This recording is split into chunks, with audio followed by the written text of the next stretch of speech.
From 1939 to 1941, the British plan to invade Trondheim, Operation Hammer. A plan to take Trondheim, setting up a bridgehead there for a counter-offensive against Norway's invaders, had to be abandoned in the face of overwhelming German force. Despite the fact that the Allies had lost Norway, hopes remained that a naval operation might work the miracle they needed.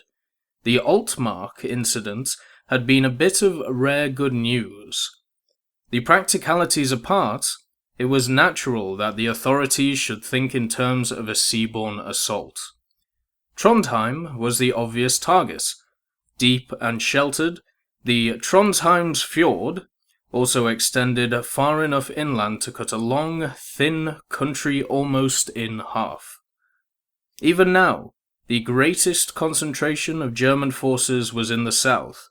Those in the north, around Narvik, were meeting a stiff resistance. An Anglo-French landing backed by a naval assault might enable the Allies to isolate this northern force, not to mention the ore fields that were the reason for the German occupation. Assault from the sea.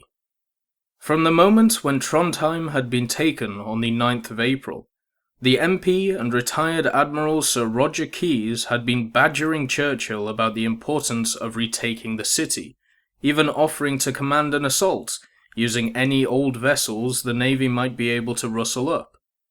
Captured coastal batteries along the Trondheim's fjord could be put out of action by bombardment from the sea.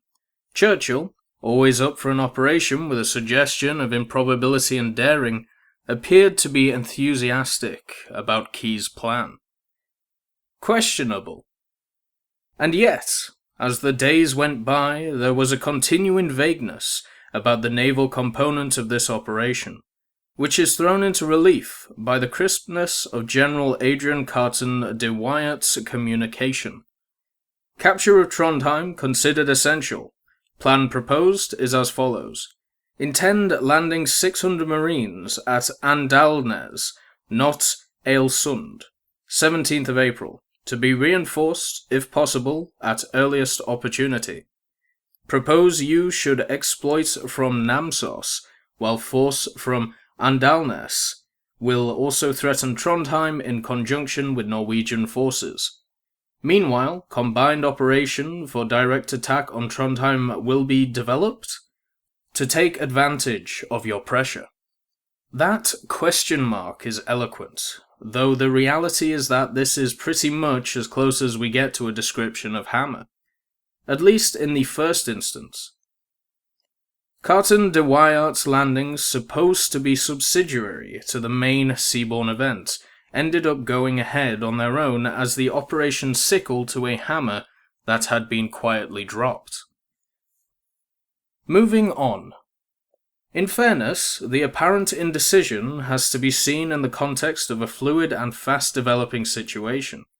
Landings by British Marines and French Alpine troops went so well, at least initially, that Hammer was back on the agenda for discussion by the War Cabinet on the 19th of April.